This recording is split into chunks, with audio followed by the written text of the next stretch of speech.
여러분 안녕하십니까? 7월 21일 금요일 MBC 생활뉴스입니다. 우리 정부가 북한에 제의한 오늘 날짜의 이 남북 군사당국 회담은 북한이 반응을 내놓지 않으면서 결국 무산됐습니다. 국방부는 잠시 뒤에 이 북한의 호응을 촉구하는 입장을 다시 발표할 예정인데요. 김재용 기자입니다. 정부는 어제 오후까지만 해도 북한의 호응을 기대하는 모습이었지만 밤사이 북한의 반응은 없었습니다. 24시간 개방돼 있는 서해지구 군 통신선은 물론 선전 매체에서도 북한은 아무런 언급을 하지 않았습니다.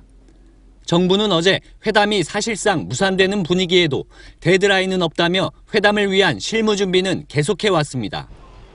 이에 따라 국방부는 오늘 오전 10시 반 북한의 호응을 촉구하는 입장을 다시 한번 발표할 예정입니다. 국방부는 이번 입장 발표에서 북한이 군사당국 회담 제의를 사실상 받아들이지 않은 데 대해 유감을 표하고 북한의 전향적인 태도 변화를 기대한다는 내용을 포함할 것으로 전해졌습니다. 앞서 북한은 어제 노동신문에서 우리 정부가 대북 적대시 정책을 드러낸 채 대화를 운운하는 건 여론 기만 행위라고 비난한 바 있습니다. 하지만 북한이 회담을 명확히 거부한다는 의사를 표명하지 않은 건 자신들의 요구가 더 반영될 수 있도록 회담 일자나 의제에 대해 수정 제한할 수도 있다는 관측도 나오고 있습니다. MBC 뉴스 김재홍입니다.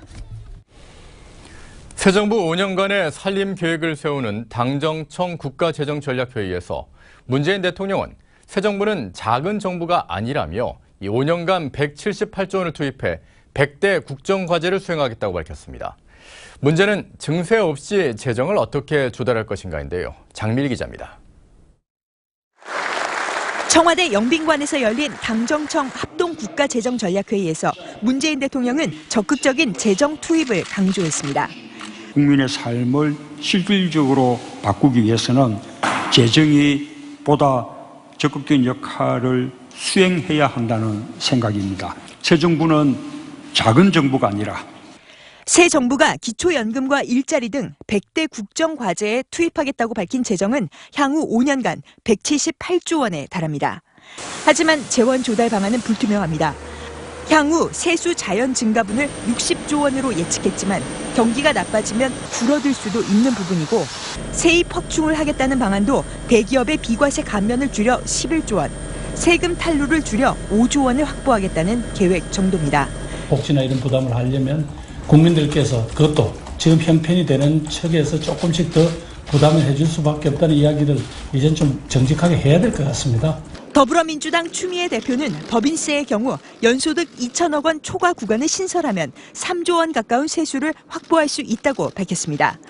추 대표의 이 같은 제안은 상당한 공감을 얻은 것으로 알려져 오늘 마무리되는 이번 회의에서 증세 여부가 결정될지 관심이 쏠리고 있습니다. MBC 뉴스 장미일입니다. 충북 일부 지역이 집중호우로 큰 피해를 입은 가운데 해외 연수를 떠났던 충북도 의원들에 대한 비난이 거셉니다. 소속 정당은 제명이라는 초강수를 꺼냈고 일부 의원들은 서둘러 귀국해서 머리를 숙였습니다. 심충만 기자입니다. 해외 연수에 나섰던 충북 도의원 2명이 프랑스에서 하루 만에 귀국해 머리를 숙였습니다. 도민 여러분께 진심으로 사죄드립니다. 입이 10개라도 할 말이 없습니다. 내일부터 바로 수해복구해서 봉사하면서 사죄드리도록 하겠습니다. 사상 최악의 수해를 외면한 데다 오히려 국민을 비난해 논란을 키웠습니다. 특히 자신들에 대한 비난 여론에 대해 우두머리를 맹목적으로 따르다 죽기도 하는 설치류에 비유하는 막말도 했습니다. 괜히 우리 간다고 해가지고 공무원들만 피곤하게 하는 일이지? 각자 할 일이 따로 있는 거 아니에요. 전국적 공분 여론이 온라인을 도배했고 의회 사무처는 종일 항의 전화에 업무가 마비될 정도였습니다. SNS에선 일부 시민들이 과격한 항의 방문을 예고해 경찰은 물론 직원들도 이 의회 청사 앞을 지키기도 했습니다. 대국민 사죄는 못할 망정 국민을 향해서 쥐떼들이라고? 자유한국당은 김학철 의원 등 3명에 대해 제명 절차에 들어갔습니다. 외유에 나섰던 4명의 도의원 가운데 2명은 비행기표가 없다며 아직 귀국하지 않았습니다. MBC 뉴스 심충만입니다. 지난밤 편히 주무셨습니까? 서울의 밤 기온은 29도에 달했는데요. 이렇게 푹푹 찌는 열대야로 전국에서 잠 못 드는 밤이 이어졌습니다. 더위는 오늘도 계속될 전망입니다. 김민혁 기자의 보도입니다. 밤 11시가 넘은 늦은 시간에도 강변은 더위를 피하려는 시민들로 가득했습니다. 돗자리에 앉아 부채질을 하고 시원한 음료를 들이키며 조금이나마 더위를 달래봅니다. 열대야에 잠 못 드는 밤이 계속되자 강가에는 휴대용 침대까지 등장했습니다. 숨도 안 쉬어지고 되게 답답해가지고 오늘 한강 오자 그래가지고 왔어요. 늦은 밤 때 아닌 물놀이를 하며 더위를 쫓아보고 흐르는 물에 발을 담그며 열대야를 견뎌보려는 시민들로 청계천은 밤 늦게까지 북적였습니다. 엄청 텁텁하고 덥고 그랬는데 얕은 물 속에서 이렇게 놀고 그러니까 약간 더워도 더운 줄 모르고. 한낮 34.9도까지 달궈져 폭염 경보가 발령됐던 서울 도심은 밤에도 29도 안팎을 기록하며 식을 줄 몰랐습니다. 강원도 강릉이 밤새 30도를 웃도는 등 전국 대부분 지역이 열대야에 허덕였습니다. 오늘 새벽 경기 북부와 강원 영서를 시작으로 곳곳에서 소나기가 내릴 전망이지만 낮 기온이 서울 33도, 대구 37도 등으로 폭염은 오늘도 계속될 것으로 보입니다. 기상청은 전국적으로 장맛비가 내리는 주말에나 더위가 한풀 꺾일 것으로 내다봤습니다. MBC 뉴스 김민혁입니다.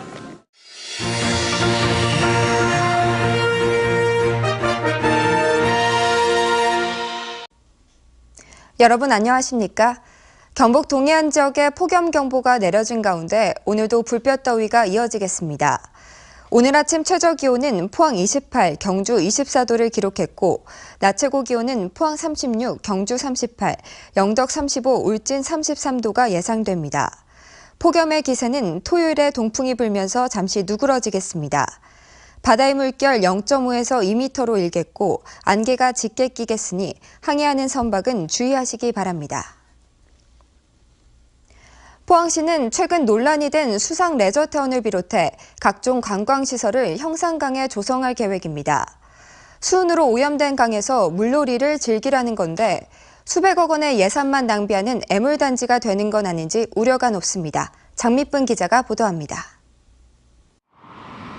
포항시가 형산강 프로젝트의 하나로 추진하고 있는 수변 워터파크 조간도입니다.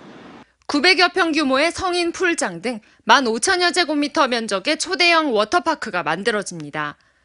무려 80억 원의 예산이 투입되는 데다 이후에도 운영비 명목으로 매년 수억 원이 들어갈 것으로 추정됩니다.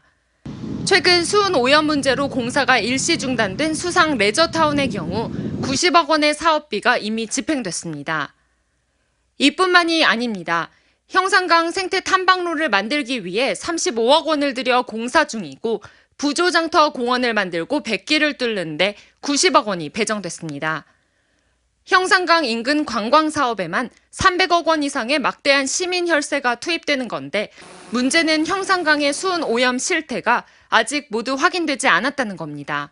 1년 전 수은 오염 실태를 아직 정확하게 원인 규명조차도 아직 발표하지 못하고 있는 상황 속에서 우리 시민들은 상당히 큰 불안감으로 지금 다가오고 있거든요. 이러한 원인 규명을 정확히 해명한 후에 사업 지역은 최근 각종 수산물에서 수은이 검출됐을 만큼 오염이 심각한 곳이지만 기본적인 퇴적물 조사조차 제대로 이루어지지 않았습니다.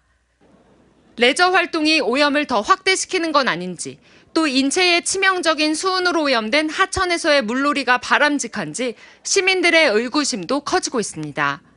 굳이 형산강을 바라보면서 그 오염된 물을 바라보면서 그곳에 가서 돈을 쓰고 싶을까요?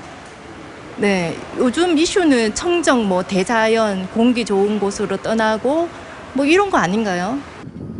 수백억 원의 예산을 투입해 수변 관광시설을 만들더라도 개점 휴업 상태로 예산만 날리게 될 수 있다는 우려가 나오고 있습니다.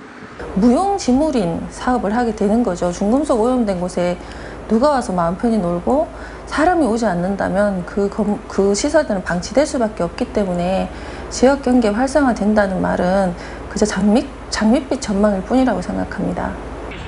포항시는 사업은 계획대로 추진한다는 입장으로 사업 시행 과정에서 환경 대책도 함께 논의하겠다고 밝혔습니다. 항해선 검토와 오염물질 차단되는 방안, 또 최소화하는 방안, 모든 것을 시민의 안전에 직결되는 문제이기 때문에 그 문제를 사전에 검토하지 않고서는 그 사업을 하지 못하도록. 수은 오염에 대한 근본적인 대책도 없이 추진되는 관광 개발 사업에 포항 시민의 혈세가 낭비되는 건 아닌지 의문이 제기됩니다. MBC 뉴스 장미쁨입니다. 포항시의회 차동찬 복지환경위원장은 포항시 하수 재이용시설 농축수와 하수처리장 생물반응조 개선 사업과 관련해 행정사무조사를 실시하겠다며 대표 발의했습니다. 차 의원 등 의원 11명은 하수재 이용수 농축수 처리 비용을 포항시가 부담하는 문제와 생물반응조 개선 사업의 필요성, 행정 절차 준수 여부 등을 조사하기 위해 오는 10월 20일까지 행정사무조사를 실시할 필요가 있다고 밝혔습니다. 이번 행정사무조사 발의안건이 오늘 포항시의회 본회의에서 찬성 표결될 경우 그동안 논란을 빚어온 포항시 하수행정에 대한 철저한 조사가 이뤄질 것으로 기대됩니다. 포스코는 2분기 연결 기준으로 매출 14조 9천여억 원, 영업이익 9,700여억 원을 기록해 1분기에 비해 각각 0.9%와 28.3% 줄었다고 밝혔습니다. 포스코는 기업 설명회를 통해 2분기에 포항 3고로 개수 등으로 조강 생산량이 준 데다 원료가가 가장 높았던 1분기에 생산된 고가 재고 판매로 실적이 줄었다고 설명했습니다. 하지만 부채 비율은 69.6%로 2010년 이후 최저를 기록했고 고부가 가치 월드 프리미엄 제품 판매 비중이 56%로 사상 최고치를 달성했다고 밝혔습니다. 포스코는 중국 철강산업 구조조정과 선진국 경제 회복세로 철강 수요 증가세가 지속될 것으로 보고 올해 매출액을 연초 계획보다 4조 5천억 원 늘어난 59조 3천억 원으로 상향 조정했습니다. 네, 이상으로 포항 MBC 뉴스를 마칩니다. 여러분 고맙습니다.